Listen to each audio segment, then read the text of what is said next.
Hello students, मैं अंजलि पयाल स्वागत करती हूँ आपका आईसीटी वर्चुअल क्लास में। कैसे हैं आप सब लोग? उम्मीद करती हूँ आप सब लोग अच्छे होंगे और अपनी लाइफ में कुछ बहुत बेहतर कर रहे होंगे। आज हम बात कर रहे हैं क्लास 9th की साइंस की, जिसमें हम चैप्टर 3 पढ़ रहे हैं। कौन सा है हमारा चैप्टर? एटम्स एंड मॉलिक्यूल, यानी परमाणु और अणु। परमाणु और अणु में हमने कुछ दार्शनिक विचारधाराओं को पढ़ा।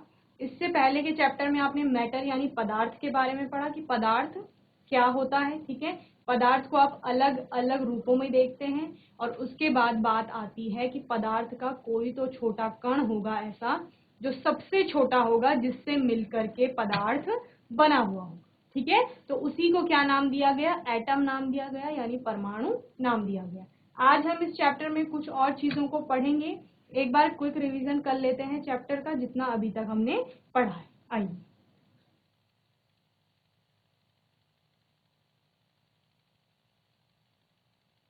तो हमने बात की एटम्स की, यानी परमाणु की।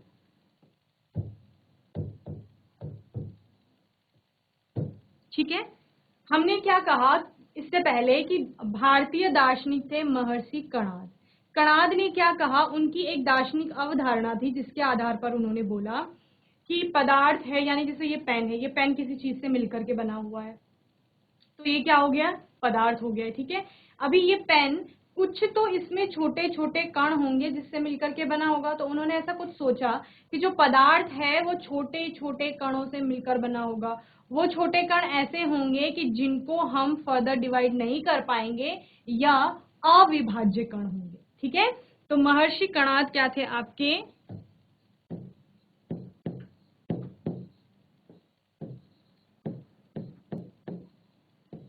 भारतीय दार्शनिक थे और उन्होंने क्या बोला कि एक सूक्ष्मतम कण होगा पदार्थ का। ठीक है, सूक्ष्मतम कण, और ये सूक्ष्मतम कण कैसा होगा? अविभाज्य होगा। अविभाज्य समझते हैं, जिसको विभाजित नहीं किया जा सकता या डिवाइड करना क्या है? पॉसिबल नहीं। ठीक है, तो सूक्ष्मतम यानी बहुत छोटा कण होगा और उसको आप विभाजित नहीं कर पाएंगे, ऐसा एक कण कोई होगा या ऐसे कणों से मिलकर के। ठीक है, ऐसे ही बहुत सारे लाखों मिलियंस बिलियंस पार्टिकल से मिलकर के क्या होगा? कोई भी पदार्थ बना हुआ होगा। ठीक है, तो यानी अगर मैं इस पेन की बात करूं कि ये मैटर है, पदार्थ है, और ये बहुत सारे सूक्ष्मतम कणों से मिलकर के बना हुआ है, यानी इसमें बहुत सारे क्या होंगे? परमाणु होंगे। और क्या कहा जाएगा उनको? अणु कहा, सॉरी एटम कहा जाएगा। ओके, तो क्या हो गया आपका? परमाणु नाम दिया गया महर्षि कणाद द्वारा, जिन्होंने कहा कि कोई तो सूक्ष्मतम कण है पदार्थ में जिनसे मिलकर के वो पदार्थ बना हुआ है। ठीक है, और वो सूक्ष्मतम कण क्या होंगे? अविभाज्य। इतना हमने पढ़ लिया था। इसके बाद हमने किसकी बात की थी? पकादू की बात की थी, कात्यायन, जिन्होंने कात्यायन ने क्या कहा कि ये सूक्ष्मतम कण जो है ये आपस में कंबाइन होते। ठीक है, कात्यायन ने क्या कहा? ये भी भारतीय दार्शनिक थे।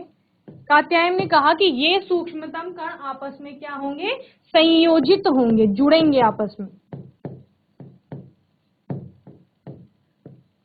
और संयोजित होकर के यौगिक बनाएंगे, कोई कंपाउंड बनाएंगे या मॉलिक्यूल बनाएंगे, और उस ही फॉर्म में क्या करेंगे? एनवायरमेंट में एग्जिस्ट करेंगे। ठीक है, जैसे सूक्ष्मतम कण, जैसे हमने हाइड्रोजन और ऑक्सीजन, दो एटम्स की बात की। ठीक है, और हाइड्रोजन और ऑक्सीजन क्या होते हैं? एटम की फॉर्म में तो है ही हाइड्रोजन का एक एटम, लेकिन जब मॉलिक्यूल बोलते हैं तो H2 हो जाता है, दो एटम आपस में जुड़ जाते हैं। ठीक है, या ऑक्सीजन की बात करते हैं तो O2, दो ऑक्सीजन के मॉलिक्यूल जुड़ जाते हैं। वहीं अगर हम पानी की बात कर रहे हैं कि नेचर में पानी है, तो उस पानी में अलग अलग तरह के एटम्स पाए जा रहे हैं। कुछ हाइड्रोजन के एटम है, कुछ किसके हैं? ऑक्सीजन के। तो यही किसने बताया? कात्यायन ने बताया। इसके बाद हमने किसकी बात की थी? हमने बात की थी डेमोक्रिटस की, कि उन्होंने कहा है कि जो ये सूक्ष्मतम कण है, इसी वो ग्रीक दार्शनिक थे और उन्होंने भी क्या कहा कि जो आपका अविभाज्य सूक्ष्मतम कण है वो क्या है?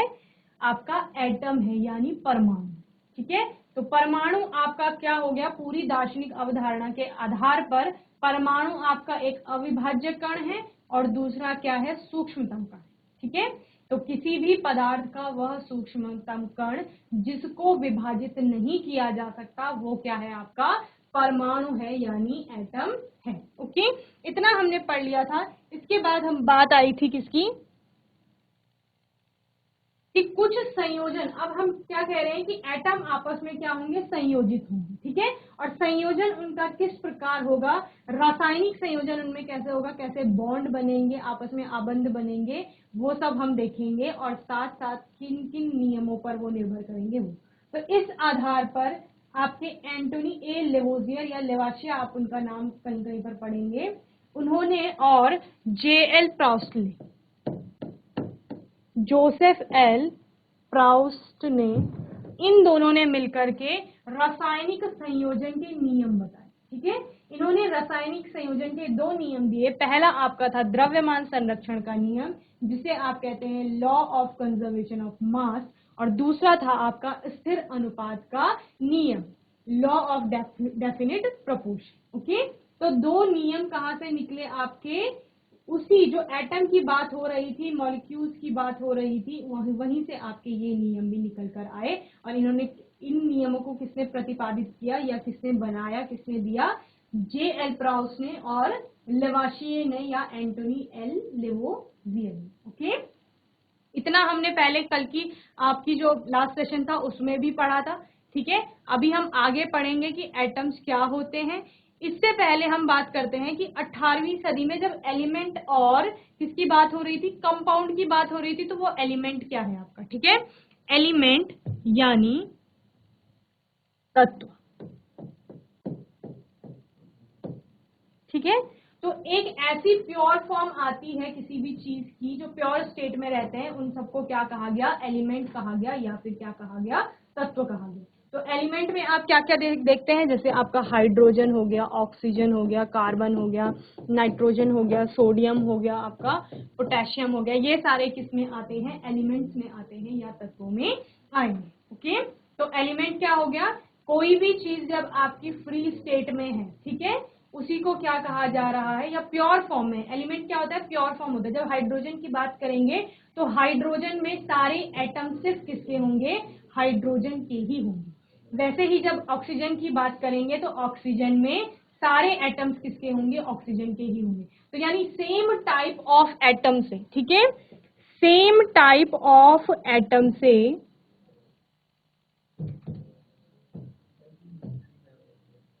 जो भी चीज मिलकर बनी हुई है उसी को क्या कहा जा रहा है, आपका एलिमेंट कहा जाएगा। जब हमने हाइड्रोजन की बात की तो हाइड्रोजन में सारे एटम्स किसके थे, सिर्फ हाइड्रोजन के थे।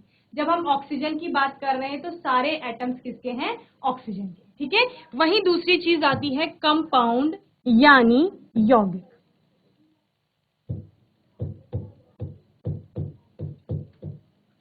अब कंपाउंड और यौगिक आपका क्या है, जब दो या दो से ज्यादा डिफरेंट टाइप के एटम्स आपस में जुड़ेंगे, ठीक है, किसी भी फॉर्म में, किसी भी बॉन्ड के द्वारा जुड़ेंगे, तो उसको क्या कहा जाएगा, आपका कंपाउंड यानी यौगिक कहा जाएगा। तो कंपाउंड और यौगिक क्या हो गया, जब आपका दो और मोर देन टू, ठीक है, दो से ज्यादा क्या होंगे, एटम्स आपस में जुड़ेंगे, ठीक है। किसी भी कंपाउंड में दो या दो से ज्यादा टाइप के एटम्स हो सकते हैं। जब हम इसकी बात करते हैं दो या दो से ज्यादा, तो इसमें बहुत सिंपल एग्जांपल आप वाटर का ले लेते हैं, जैसे उसमें कितने टाइप के एटम्स हैं। जब हम टाइप्स के एटम बोलेंगे तो सिर्फ आपको एटम्स पे फोकस करना है, नंबर ऑफ एटम्स पर आप ध्यान नहीं देंगे कि कितनी संख्या में, ठीक है। तो हमने कहा कि वाटर का केमिकल फॉर्मूला होता है H2, ठीक है। तो यानी इसमें कितने टाइप के एटम्स है, दो टाइप के। पहला आपका क्या है, हाइड्रोजन, ठीक है, और दूसरे टाइप का एटम किसका है, ऑक्सीजन का है। तो इतना समझ में आ गया आपको। एलिमेंट आपका क्या है, सेम टाइप ऑफ एटम्स जिसमें प्रेजेंट है वो क्या है, आपका एलिमेंट है। और कंपाउंड यानी यौगिक आपका क्या है, जहां पर दो या दो से अलग तरह के या दो या दो से विभिन्न अलग जो समान नहीं है, ठीक है, ऐसे परमाणु जब आपस में जुड़ेंगे तो वो क्या बनाएंगे, कंपाउंड बनाएंगे। और जिसका एग्जाम्पल हमने क्या देखा, H2O देखा, वाटर देखा। और एलिमेंट के एग्जाम्पल तो आपको पता ही है, जितने भी आपके पीरियोडिक टेबल में एलिमेंट्स हैं वो सारे किस में आएंगे, एलिमेंट्स के एग्जाम्पल्स में आएंगे। ओके, तो होपफुली आपको एलिमेंट और कंपाउंड अच्छे से समझ में आ गया होगा। आप इसको जल्दी से नोट कर लेंगे, फिर हम आगे देखेंगे जो आपके रासायनिक संयोजन के नियम है और एटम्स, मॉलिक्यूल या एलिमेंट और मॉलिक्यूल में क्या डिफरेंस है। ओके, जल्दी से नोट कर लीजिए।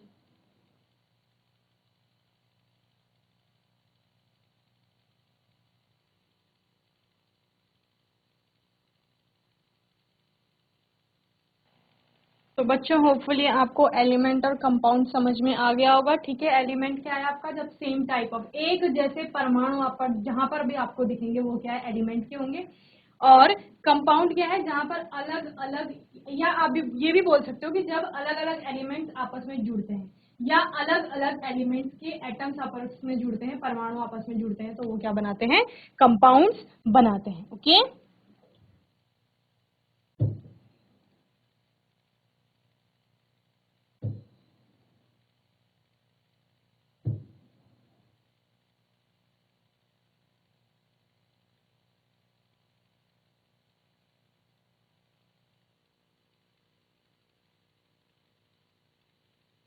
यहीं पर थोड़ा सा समझ लीजिए परमाणु और अणु में आपका क्या डिफरेंस आएगा। ठीक है, जिस एटम और मॉलिक्यूल के नाम पर चैप्टर पढ़ा है वहां पर आप समझेंगे उसको कि अणु क्या है और परमाणु क्या है। परमाणु हमने किसे कहा, एटम को कहा। ठीक है, ये आपका परमाणु हो गया, ये आपका अणु हो गया। ठीक है, परमाणु आपने कहा कि एटम एक ऐसा पार्टिकल है, ऐसा कण है पदार्थ का कि जिसको आप डिवाइड नहीं कर पाएंगे, सूक्ष्मतम कण होगा। लेकिन जब अणु की बात आएगी तो उन सूक्ष्मतम कणों को जोड़ करके अणु बनाया जाए। ठीक है, यानी जब एटम आपस में जुड़ेंगे तो वो क्या बनाएंगे, अणु बनाएंगे। ठीक है, यहाँ पर हमने कहा कि ये क्या है, ये कोई इनडिविजिबल पार्टिकल है, यानी अविभाज्य कण है, जिसको आपने परमाणु नाम दिया। ठीक है, अविभाज्य कण। अब हम कहेंगे कि ये अविभाज्य कण जब आपस में जुड़ेंगे, ये दो हो सकते हैं, दो से ज्यादा हो सकते हैं, जैसे आपने कंपाउंड में कहा। ठीक है, तो जब दो या दो से ज्यादा परमाणु आपस में जुड़ते हैं तो उसको क्या कहा जाता है, अणु कहा जाता है। ठीक है, तो ये अलग अलग परमाणु जुड़ रहे हैं और क्या बना रहे हैं, अणु यानी मॉलिक्यूल बना रहे हैं। ठीक है, जब हमने परमाणु की बात की तो जैसे एलिमेंट है आपका हाइड्रोजन, उसका एक परमाणु है, एक एटम है H।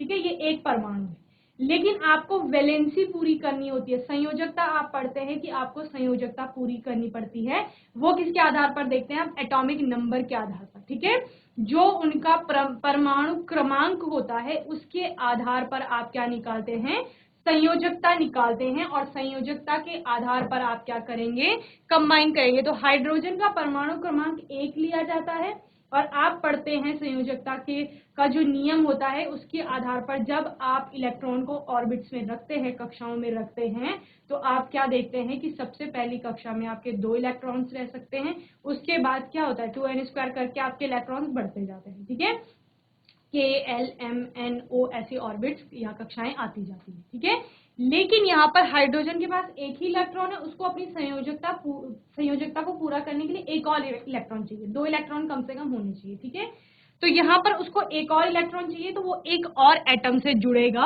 और क्या बनाएगा, H2 का मॉलिक्यूल बनाएगा। ये एक मॉलिक्यूल है। ठीक है, ये सिंगल एक एटम था हाइड्रोजन का।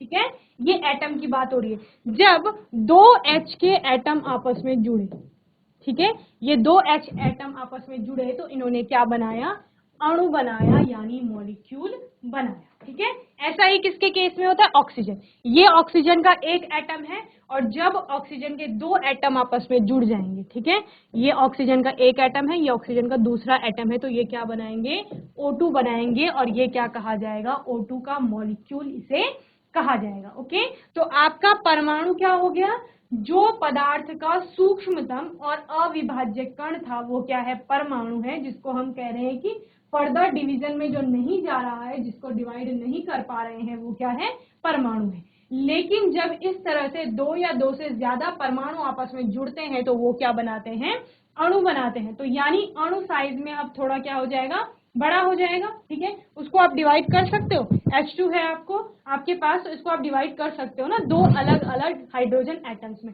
वहीं जब हम ऑक्सीजन की बात कर रहे हैं तो ऑक्सीजन को भी आप, ऑक्सीजन के मॉलिक्यूल की बात करें, O2 मॉलिक्यूल की बात कर रहे हैं, तो उसको भी आप किसमें, अलग अलग दो ऑक्सीजन एटम्स में डिवाइड कर सकते हैं। ओके, तो इतना आपको समझ में आ गया होगा, ये जल्दी से ड्रॉ कर लीजिए, फिर हम आगे देखते हैं। ओके,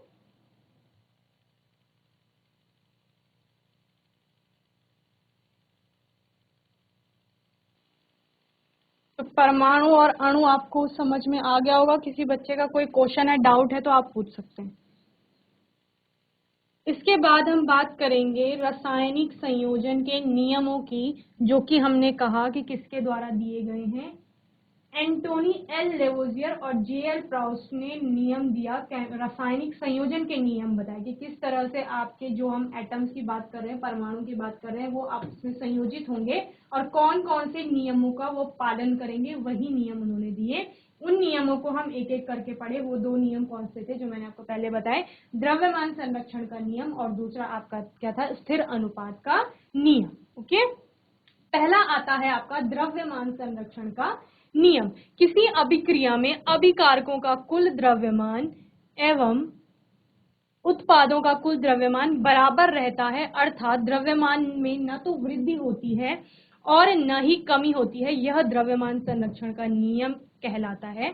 यह नियम लेवोशियनी या लेवोजियर ने दिया था। ठीक है, Law of conservation of mass states that mass can neither be created nor destroyed in a chemical reaction. क्या कहा था हमने कि कोई भी रासायनिक अभिक्रिया होगी, ठीक है, रासायनिक अभिक्रिया में कोई रासायनिक अभिक्रिया हो रही है, सपोज रासायनिक अभिक्रिया में कुछ तो पार्टिसिपेंट होंगे कि जो पार्टिसिपेट कर रहे होंगे, जैसे हम नॉर्मल वाटर बना रहे हैं हाइड्रोजन और ऑक्सीजन से। ठीक है, एक एग्जांपल ले रहे हैं, H2 प्लस O2 आपका होता है H2।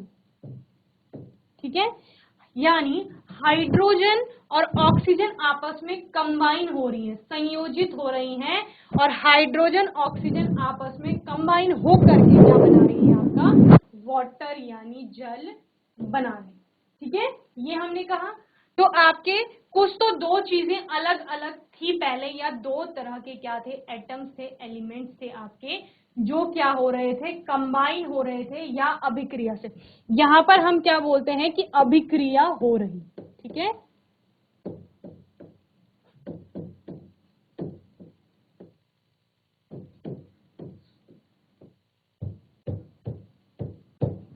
ये आपको ये जो एरो का निशान होता है, सिंबल होता है, ये आपको बताता है कि यहाँ पे अभिक्रिया चल रही है। और अभिक्रिया होने के बाद, ठीक है, कोई भी प्रोसेस, अभिक्रिया समझते हैं बदलाव, परिवर्तन हो रहा है कुछ ना कुछ। ठीक है, तो उस परिवर्तन के बाद क्या बन रही है, नई चीज। जैसे आपने बोला कि आपके पास कुछ तो बहुत सारी चीजें थी, दाल भी थी आपके पास, चावल थे आपके पास, सब्जियां थी आपके पास, मसाले थे। ठीक है, उन सबको आप मिक्स करेंगे, एक प्रोसेस के थ्रू जाएंगे, परिवर्तन लाएंगे। और परिवर्तन किस तरह से लाएंगे कि उनको मिलाकर के आपने कोई तो नई डिश बना दी, आपने खिचड़ी बना दी, पुलाव बना दिया, बिरयानी बना दी, कुछ भी बना दिया। ठीक है, तो आपके पास पहले क्या थे, अलग अलग इंग्रेडिएंट्स थे, अलग अलग चीजें थी आपके पास, या अलग अलग एटम्स थे, परमाणु जिन्हें बोला जा रहा है। ठीक है, फिर आप किसी प्रोसेस के थ्रू गए, ठीक है, और आपने नई कोई चीज बना दी, तो वो आपका क्या था, रिजल्ट था। और यही रिजल्ट आप केमिस्ट्री में कैसे पढ़ेंगे, उत्पाद के नाम से पढ़ेंगे, या उसको क्या कहा जाएगा, प्रोडक्ट कहा जाएगा। तो किसी भी, ये रासायनिक अभिक्रिया हो रही है, केमिकल रिएक्शन हो रही है, इस केमिकल रिएक्शन में जो पार्टिसिपेट करेंगे, पार्टिसिपेट कौन कर रहे थे, आपके इंग्रेडिएंट्स, आपके मसाले, दाल, चावल, सब्जियां, वो सारे क्या थे, पार्टिसिपेंट थे उस रासायनिक अभिक्रिया के। ठीक है, तो किसी भी रासायनिक अभिक्रिया में भाग लेने वाले जो क्या होते हैं, एटम्स होते हैं या एलिमेंट्स होते हैं, कंपाउंड्स होते हैं, उनको क्या कहा जाता है, अभिकारक या रिएक्टेंट कहा जाता है। ठीक है, तो ये क्या हो गए, अभिकारक हो गए। तो किसी भी अभिक्रिया के लेफ्ट साइड जितने भी लिखे जाएंगे वो आपके क्या हो जाएंगे, अभिकारक हो जाएंगे। ठीक है, अभी क्या होगा, ये अभिक्रियाएं आपस में क्या करेंगी, अभिक्रिया करेंगी, रिएक्शन करेंगी आपस में, ठीक है, कंबाइन होगी या टूटेंगी अलग अलग चीजों में, कुछ किसी भी तरह से हो सकती है केमिकल रिएक्शन। तो यहाँ पर केमिकल रिएक्शन हुई, अभिक्रिया हुई, और अभिक्रिया के बाद वाटर बना। ये वाटर या जल आपका क्या है, उत्पाद है, या फिर आप इसे क्या कहेंगे, प्रोडक्ट कहेंगे। ओके, इतनी चीजें क्लियर हो गई। अभिकारक क्या है, उत्पाद है। किसी भी रासायनिक अभिक्रिया में भाग लेने वाले जितने भी एटम्स हैं उनको अभिकारक कहा जाता है, और अभिक्रिया के बाद बनने वाले नए यौगिक को, कंपाउंड को क्या कहा जाएगा, आपका उत्पाद यानी प्रोडक्ट कहा जाएगा।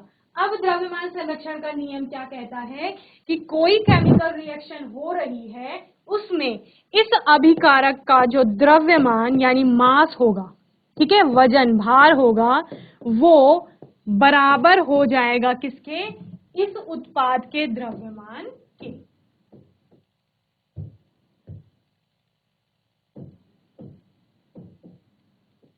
तो समझ आ गया द्रव्यमान संरक्षण का नियम क्या है, कि जब कोई भी रासायनिक अभिक्रिया होती है, उस अभिक्रिया में न तो द्रव्यमान उत्पन्न होता है, उत्पन्न होने का मतलब क्या है कि यहाँ उत्पाद का द्रव्यमान बढ़ गया, ठीक है, और ना ही नष्ट होता है। नष्ट होने का मतलब क्या है कि उत्पाद के द्रव्यमान में कमी आ गई। सपोज यहाँ पहले वाटर का हम द्रव्यमान मान लेते हैं कि 40 था और बाद में यहाँ 50 हो गया। अगर 50 हुआ है तो द्रव्यमान उत्पन्न हुआ है। तो द्रव्यमान संरक्षण का नियम क्या कह रहा है कि वो द्रव्यमान उत्पन्न नहीं होगा। दूसरा क्या कह रहा है कि नष्ट भी नहीं होगा, यहाँ 40 था तो यहाँ 30 नहीं हुआ, बल्कि क्या होता है, उसके द्रव्यमान, वो द्रव्यमान उतना ही रहता है, लेकिन सिर्फ क्या होती है, फॉर्म चेंज हो जाती है, ठीक है, रूप में परिवर्तन आ जाता है। और रूप में परिवर्तन किस तरह से आया कि पहले हाइड्रोजन और ऑक्सीजन के अलग अलग एटम्स थे, उनका टोटल करके हमने देखा, ठीक है, यानी अभिकारकों का कुल द्रव्यमान जो होगा, ठीक है, यहाँ पर कुल लिख लेंगे आप, पूरा कुल द्रव्यमान जो होगा वो उत्पाद के कुल द्रव्यमान के बराबर होगा। तो समझ गए, ना ही द्रव्यमान नष्ट हुआ, ना ही उत्पन्न हुआ, बस क्या हो गया, एक फॉर्म से दूसरे फॉर्म में चेंज हुआ। या हम कहेंगे कि किसी भी रासायनिक अभिक्रिया में अभिकारकों का जो द्रव्यमान होता है कुल, वो किसके बराबर होता है, उत्पादों के कुल द्रव्यमान के बराबर होता है। और यही क्या है, आपका द्रव्यमान संरक्षण का नियम है, ठीक है। तो आपको द्रव्यमान संरक्षण का नियम समझ में आ गया होगा क्या है, इसको आप जल्दी से नोट कर लेंगे और उसके बाद आप इसका एग्जाम्पल भी नोट कर लेंगे। ओके, ये आपका द्रव्यमान संरक्षण का नियम है और इसके बाद आप इसका एग्जाम्पल भी नोट करेंगे, ठीक है। ये बात पहले आप ये डेफिनेशन नोट कर लीजिए, परिभाषा क्या, द्रव्यमान संरक्षण का नियम क्या है, ठीक है, परिभाषा नहीं करेंगे इसको, द्रव्यमान संरक्षण का नियम होता क्या है वो है ये, तो इसको नोट कर लीजिए जल्दी से।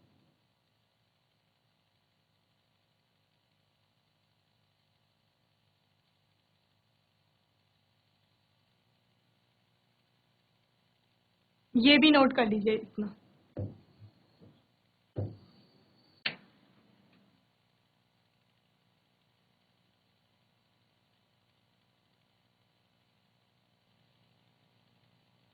चलिए आगे इसका एक और एग्जांपल देख लेते हैं। उदाहरण के लिए जब लकड़ी जलती है, ठीक है, लकड़ी जल रही है, तो कालिख, राख और गैसों का द्रव्यमान चारकोल के मूल द्रव्यमान और पहली बार प्रतिक्रिया करने पर ऑक्सीजन के बराबर। मतलब जब लकड़ी जल रही है तो पहले जो लकड़ी का द्रव्यमान था वो किसके बराबर हो जाएगा। अब लकड़ी किससे अभिक्रिया करेगी, ऑक्सीजन के साथ कर रही है, क्योंकि हम पढ़ते हैं कि दहन की जो प्रक्रिया है वो किसके प्रेजेंस में होती है, ऑक्सीजन की प्रेजेंस में होती है। तो लकड़ी किससे रिएक्शन कर रही है आपकी, ऑक्सीजन से, ऑक्सीजन की प्रेजेंस में हो रही है ये। तो इनका जो द्रव्यमान होगा, ठीक है, ये जलती है, इसके बाद क्या क्या बना आपका बता रहे हैं, कालिख बनी, राख बनी, और जो नई गैस बनी होगी, कार्बन डाइऑक्साइड गैस निकलती है आपकी जलने पे, तो क्या हो गया, कालिख, यानी जिसे आप कोल कार्बन बोलते हैं वही, ठीक है, जो काले रंग का बचता है जलने के बाद, दहन की प्रक्रिया के बाद। ओके, और राख आपकी बनेगी और गैसेस आपकी निकलेंगी, ठीक है। ये तो जो इन अभिकारकों का द्रव्यमान था, इसका जो द्रव्यमान होगा वो बराबर हो जाएगा किसके, इन सबके द्रव्यमान के। ओके, यही आपका क्या है, द्रव्यमान संरक्षण का नियम है। ओके, तो इसको भी जल्दी से आप नोट कर लीजिए।